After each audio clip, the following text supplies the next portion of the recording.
The night sky was tearing itself apart. Winds screamed like wild creatures, hurling sheets of rain against the earth with a fury that made even the oldest trees bow in surrender. Lightning carved jagged scars across the horizon, followed by thunder so deep it shook the earth itself. Ayaan gripped the steering wheel tighter as his car skidded on the slick, empty road. The radio had warned of the incoming storm, but he had underestimated its wrath. Visibility was shrinking with every gust. When a fallen tree blocked the road, he slammed on the brakes and knew he had no choice. He had to find shelter. Through the downpour, he spotted a faded sign half buried in vines. Emergency storm shelter. 200 meters. Heart pounding. He abandoned the car and ran through the flood of rain, his jacket already useless against the water seeping through. The shelter's entrance was little more than a rusted steel door set into the hillside. It groaned as he pushed it open. Inside, the air smelled of damp earth and metal, a pocket of stale safety against the chaos outside. A dim emergency lantern flickered, casting long shadows along concrete walls. Then he froze. He wasn't alone. A woman sat on one of the wooden benches, her hair damp and clinging to her face, her coat wrapped tightly around her as though it could shield her from more than the storm. She looked up at him with startled eyes, deep, guarded, yet carrying the glimmer of resilience. A small suitcase rested by her feet. For a moment, only the storm spoke above them, rattling the steel door like an impatient guest. "I didn't think anyone else knew this place still existed," she said, her voice calm but edged with caution. "I didn't either," Ayaan replied, brushing rain from his face. He managed a tired half smile. "Guess the storm doesn't play favorites?" She shifted slightly, making space on the bench, though her body language kept its distance. He sat across from her, the lantern between them like a fragile truce. "What's your name?" he asked gently, unsure if conversation was welcome. "Mira," she said after a pause, eyes narrowing as though weighing whether to trust the sound of her own voice in this underground tomb. "And you?" "Ayaan." Thunder cracked above, and the shelter seemed to shiver. They both looked up instinctively, then back at each other. For the briefest instant, their shared glance said more than their words, that survival sometimes begins, not with walls, but with knowing you are not entirely alone. Ayaan leaned back against the cold wall, exhaling. Mira's gaze lingered on the lantern flame. The storm raged on, but beneath the earth, in a place built for survival, two strangers had just stepped into each other's stories, and neither knew that the storm outside would pale compared to the one their hearts were about to weather together. The storm learned a new language by midnight. The wind no longer howled in one long breath. It chattered, knocked, and hissed, as if 1,000 unseen hands tapped on the steel above. The bunker, half earth and half iron, answered with its own vocabulary: creaks, tiny crackles, the metallic clink of a loose latch giving up and settling again. Mira shifted slightly on the wooden bench, her coat pulled tighter. The damp had found her bones. Ayaan, opposite her, took off his camera bag and placed it carefully on the floor, wiping a trail of water from the lens cap with the inside of his sleeve. "Do you come here often?" He tried, a thread of humor woven through his fatigue. She looked at him, wary softening into curiosity. "Only when the world tries to blow itself inside out." The line almost made her smile. Almost. The emergency lantern coughed before steadying, afloat in a small sea of shadow. It turned Mira's face into a painting, one side lit gold, the other carved in soft gray. Ayaan noticed details the way years of practice had trained him to. A faint ink smudge on her thumb, a single hair escaping the knot behind her ear, the way the damp had etched a darker crescent along her collar. Far above, thunder rolled like furniture dragged across a vast empty room. "Listen," Mira said, tilting her head. "There's a rhythm beneath the noise." He closed his eyes. It was there, a repeating pulse, faint, like a heartbeat. Not mechanical, not human. Rain drummed harder, water hissing along unseen pipes. He smiled. "You've named it. Now I can hear it. Sometimes, naming things is the only way to survive them, she murmured. The lantern flickered, 1, 2, 3, and failed. Darkness rippled outward, not heavy but absolute. For a breath, both of them were reduced to sound. An inhale, a small shift of shoe on concrete, the crack of light somewhere above the earth. Then, Ayaan's voice, steady. I have matches. The warmth in his tone appeared before any flame did. Scrape. A bloom of sulfur. Orange light cupped in his hands. He coaxed it toward a stub of candle he'd scavenged from a metal shelf. The wick took it with a sigh. In the candle's halo, their world shrank to something intimate. A circle of light, two shadows leaning carefully toward its center. Mira drew her feet up on the bench, hugging her knees, gaze caught by the tiny flame. When I was little, we lost power often, she said. My mother would light a candle and tell stories until the lights came back. It made the dark behave. What kind of stories? Ones where people found their way home. Her voice softened on the last word. Ayaan set the candle between them, an improvised hearth. I can't tell stories, he admitted, but I can show you the way a place remembers light. He lifted his camera, clicked the battery, checked 3 bars. He changed the ISO, slow and careful, like dressing a sleeping child, then pointed the lens, not at her face, but at her hands. Hold still. Here? Now? She asked, half laughing. Especially now, he said, and pressed the shutter. The click sounded hopeful. He turned the screen toward her. In the small, rectangular world, her hands looked like something sacred. Fingers warmed by the candle, the bone curve gentle, a map of pale lines that hinted at letters written and pages turned. Behind them, the flame blurred into a soft, golden star. Mira stared a moment. The bunker, the storm, the damp, all fell a room away. You made this place kinder than it is. Sometimes that's the job, he said, to remind the world how to be kind. A pause, then a small confession escaped her without warning. I didn't want to be alone down here. Me neither, he replied. So simply it felt like a promise.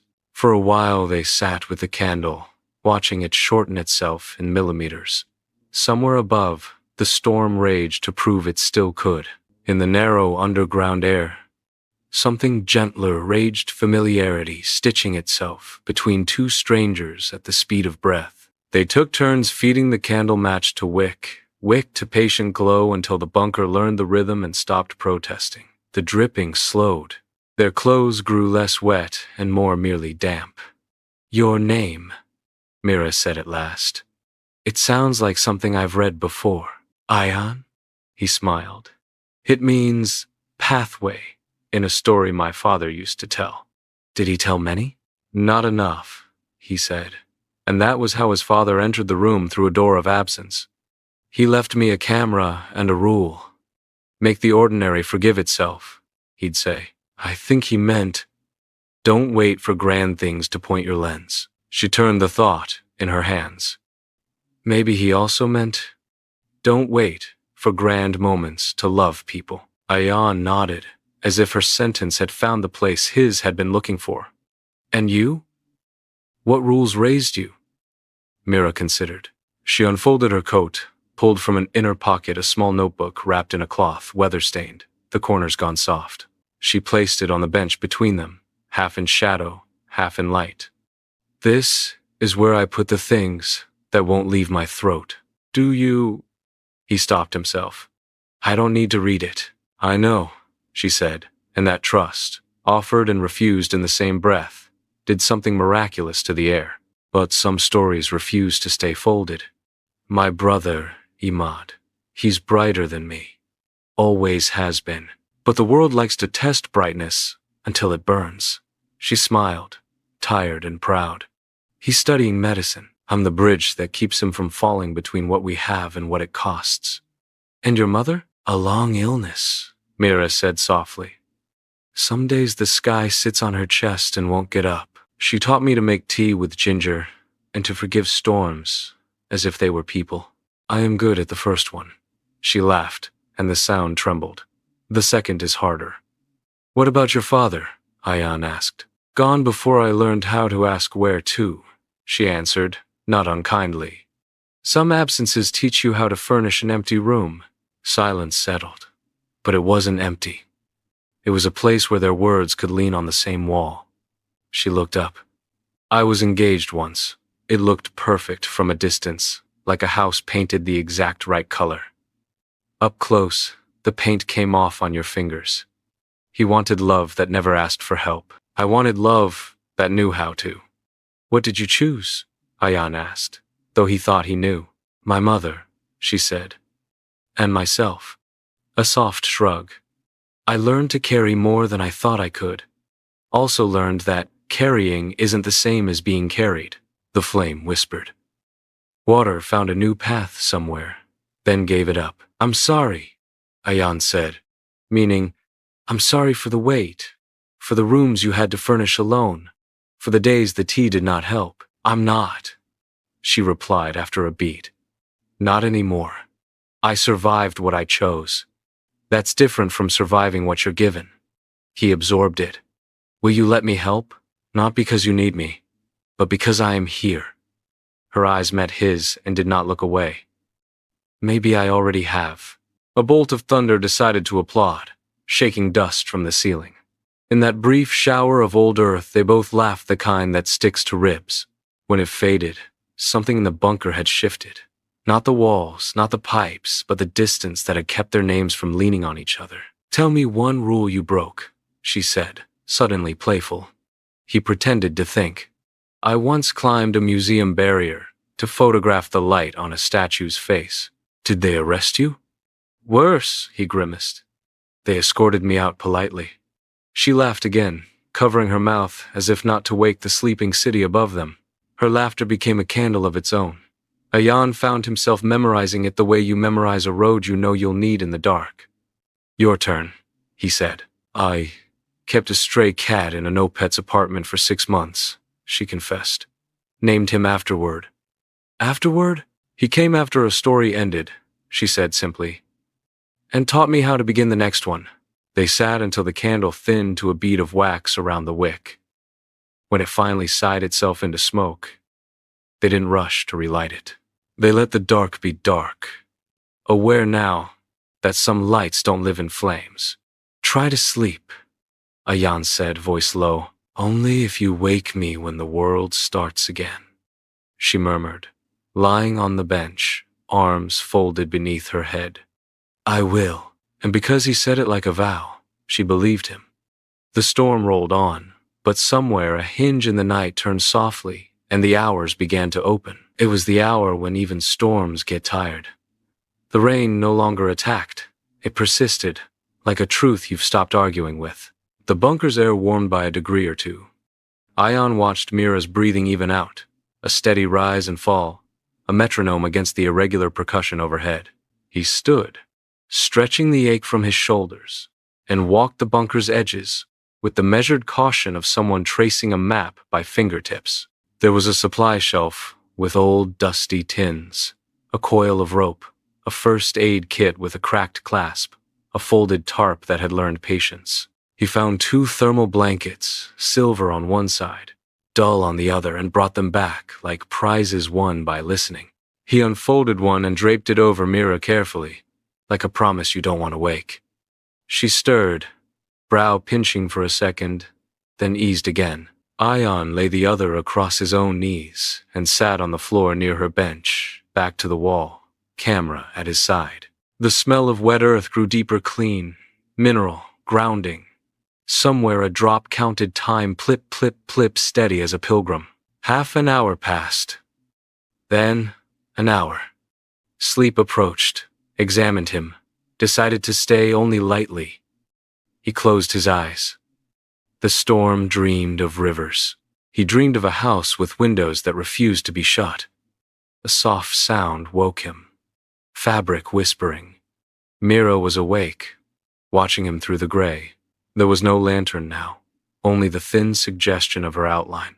the hint of silver where the blanket caught whatever light the dark allowed. "I thought you were a statue," she said, voice rasped by sleep.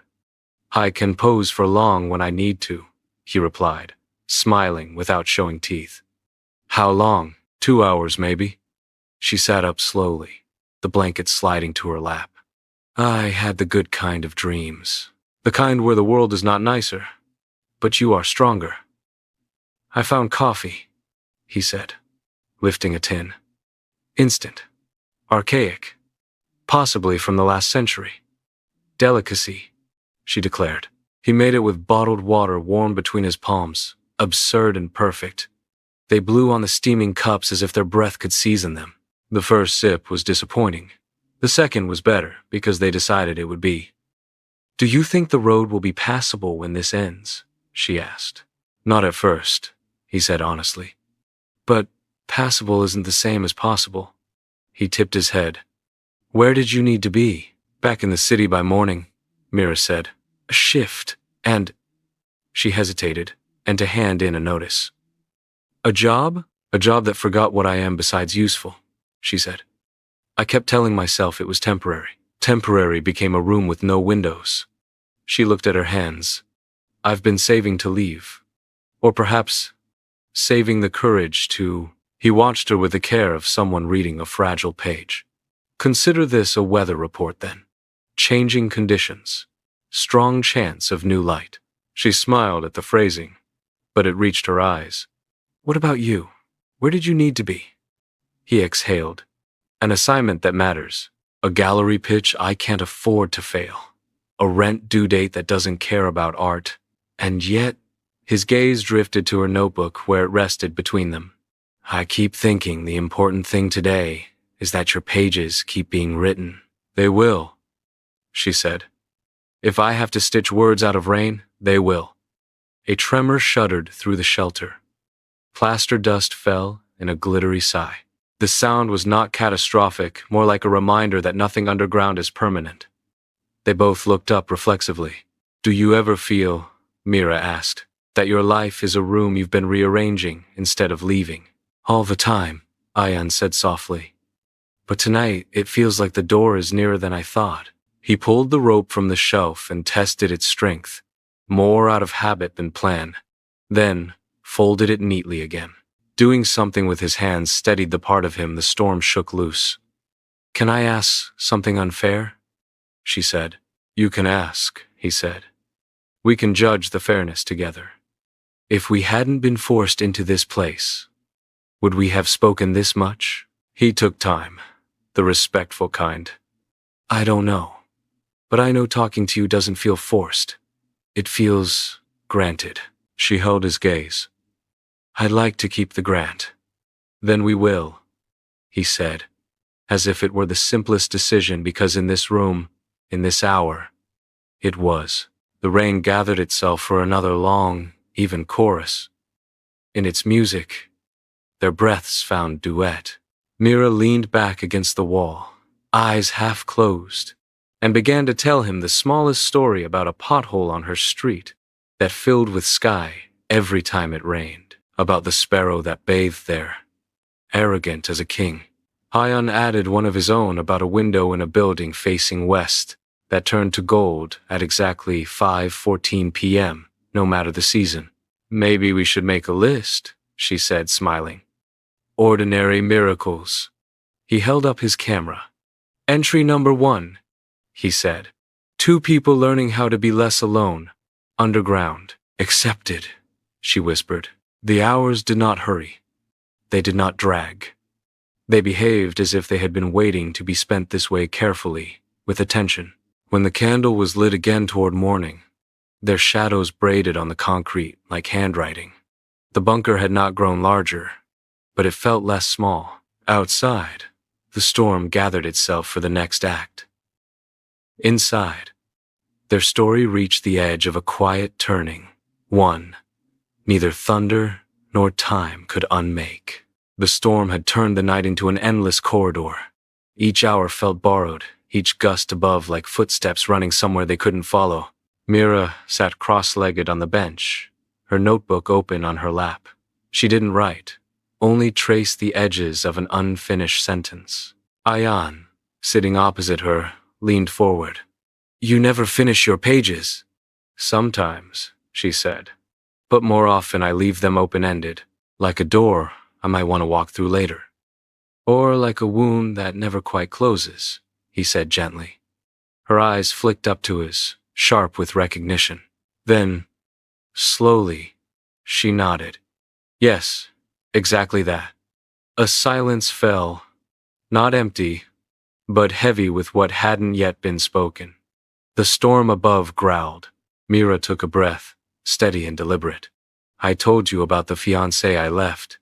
What I didn't tell you is how much of myself I left behind with him." Ayaan didn't interrupt. "He made me believe love was conditional, that my worth ended the moment I asked for help. So even now, when someone offers kindness, I want to hold it at arm's length, as if it's a trick." Her fingers tightened around the notebook. "That's why I write, because paper never asks me to be easy." Ayaan reached across the small distance, his hands stopping just short of hers. "Then let me be your paper. No judgment, just a place where your truth can rest." For a long moment, Mira stared at his hand in the candlelight. Then, trembling, she placed her own over it. The touch was tentative, fragile but real. The bunker didn't grow warmer, but something inside them did. By late afternoon, the storm seemed to gather all its fury into one last performance. The ground shook with each thunderclap, and water began seeping in at the far corner of the shelter. The flickering candle quivered in its glass jar, its flame bending violently each time the bunker groaned. Mira clutched her suitcase. "Is it safe here?"